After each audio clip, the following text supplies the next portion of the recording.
Hey guys, welcome to the Line Change. I'm your host with the most, Tyler, and today we're going to be recapping the Vancouver Canucks game from last night. Sorry this took a little bit longer. I had issues with my camera. Wanted to make sure all those were sorted before I did this. Anywho, last night's game. Big win on home ice. Obviously something we haven't seen a whole lot of so far this year, as well as something we haven't seen enough. I believe this was their 10th win on home ice, and we're in February, so that's not all that great. Anyway, just a couple quick talking points before I get into like the actual recap of the game. I noticed obviously final score Canucks 3, Avalanche nothing. So Thatcher Demko with the big shutout here tonight, and obviously with Colorado not scoring, that means the Canucks were effective in shutting down the top point getter in the NHL in Nathan MacKinnon and one of the best defensemen in the league in Cale Makar. Neither one of them got points last night, so I would not only were the Canucks able to get a win, but shutting down those two was a win in of itself. Anyway, next up, we're going to talk a little bit about DPD.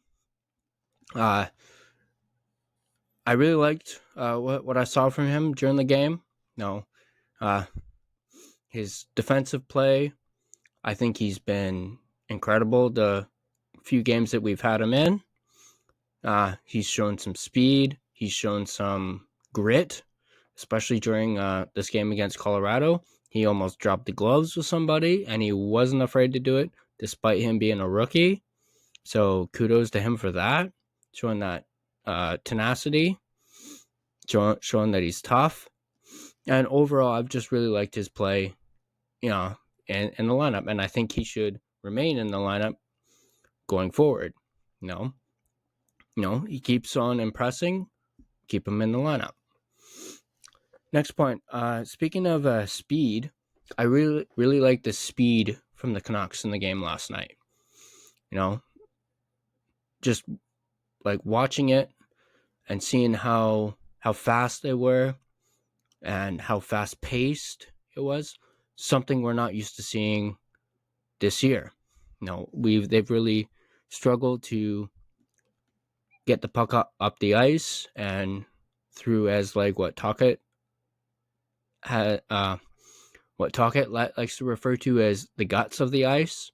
We haven't seen a whole lot of that, but we have in these last few games since the JT Miller trade and since we got Hedl and O'Connor, who have tremendous amounts of speed in their game, and you've already seen glimpses of it. Again, this was another game without Quinn Hughes, and the fact that they were able to shut down MacKinnon, Makar, and Necas as well, that Colorado offense without Quinn Hughes, their top defenseman, is really huge in my books. Moving on, as I pointed out at the beginning of this video, final score was 3-0 for the Canucks, which means it was a shutout for Thatcher Demko. And during this game, I felt as though we saw old Demko.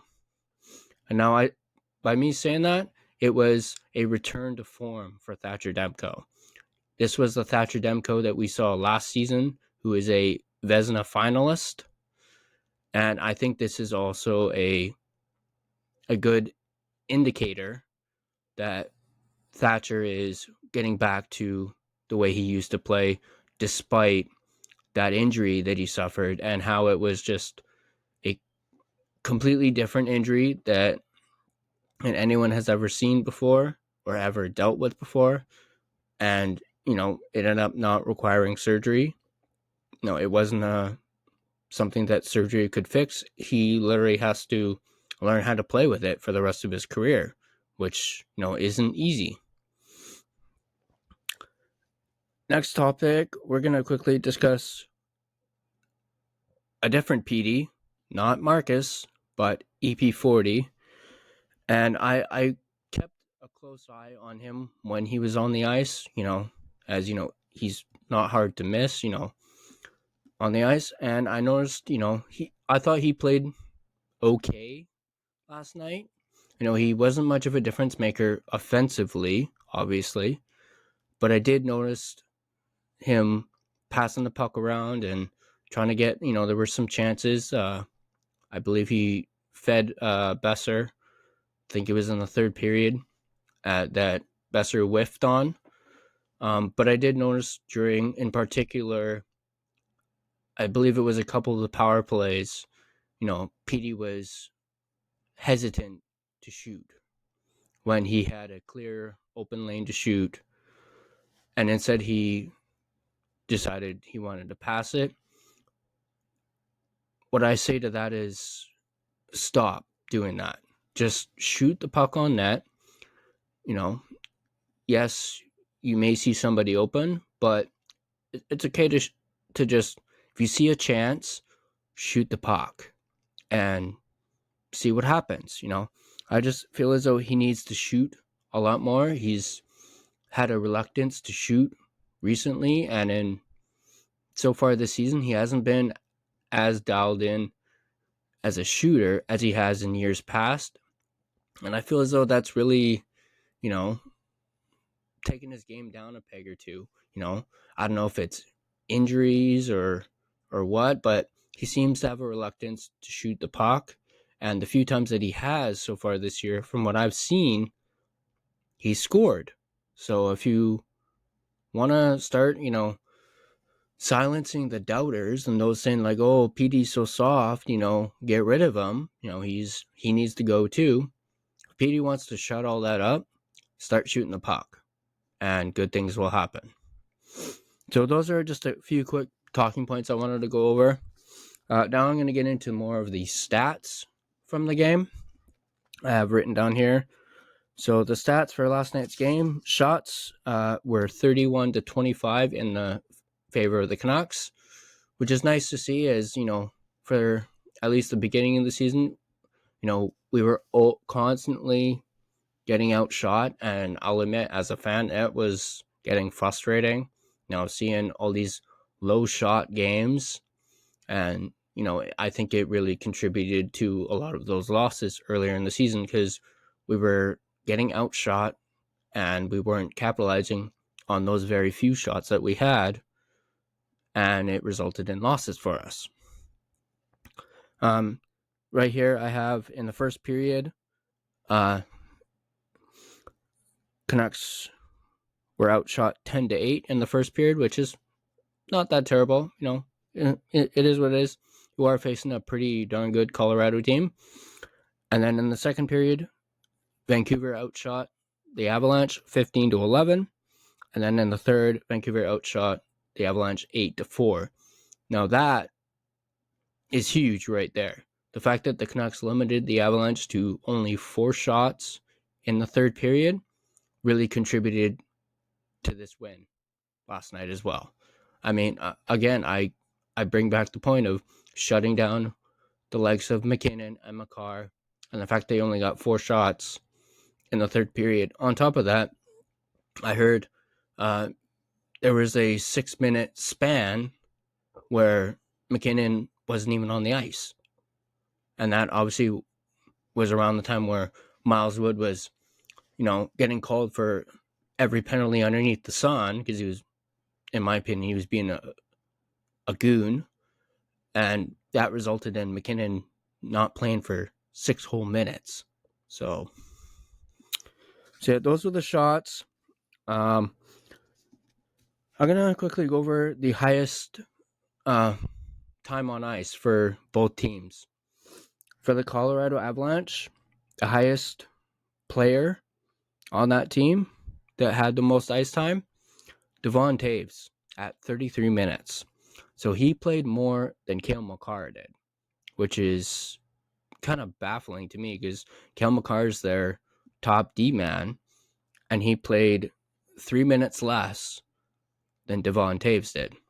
Cale Makar was at 30 minutes and 36 seconds time on ice in that whole entire game, which is huge. And I believe McKinnon was at like 20 minutes or something like that. So it's pretty interesting. Now for the Canucks, highest time on ice for them was Filip Hronek. Obviously, with Quinn Hughes out of the lineup, Hronek had to take on a bit more ice time and was more in Quinn Hughes' role. So he was at 24 minutes and 24 seconds. Just behind him was Marcus Pettersson, MP3, at 23 minutes and 3 seconds. Filip Chytil at 20 minutes and 45 seconds. Now that is surprising to me that Chytil played over 20 minutes, considering he was the second line center, and considering the fact that Elias Pettersson, EP 40, only played 17 minutes and 43 seconds despite being, first line center, which that again baffles me too, that Chytil played more than PD did. Now let's go over faceoff percentage was 51.7% in favor of Colorado to Vancouver's 48.3%. Penalty minutes, 31 for Colorado, 13 for Vancouver. Colorado was 0 for 2 on the power play. Canucks were 1 for 6.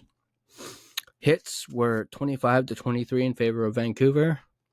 Block shots, 14 to 12 in favor of Colorado. Giveaways, 10 to 8 for Colorado. And takeaways, 6 to 4 in favor of Vancouver.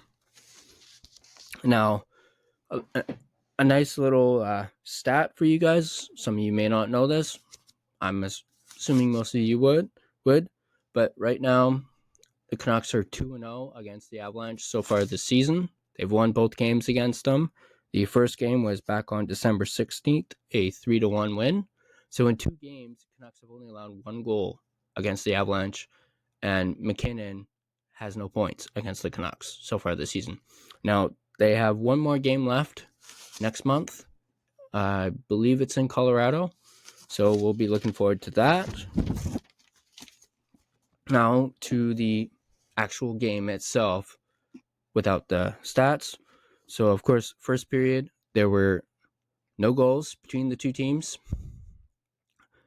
Second period, Jake DeBrusk scores his 19th of the season at 4 minutes and 26 seconds of the second period, assisted by Filip Hronek. So it's great to see Hronek get on the score sheet, as well as DeBrusk. He had gotten a little quiet as of late. Of course, everyone knows DeBrusk is a bit of a streaky player. I've known that from his time in Boston, but it's nice to see him finally get on the score sheet in back-to-back games as well, as I know he had a point against Detroit. That was the only goal in the second period. So moving on to the third period, Brock Besser with his 17th of the season at 8 minutes and 20 seconds with a third, assisted by DeBrusk and Hronek. So seeing those two get a multi-point game is great, especially again with Quinn Hughes out of the lineup. And then you had Drew O'Connor with his first as a Canuck, his 7th of the season in an empty net at 19 minutes and 51 seconds of the third period.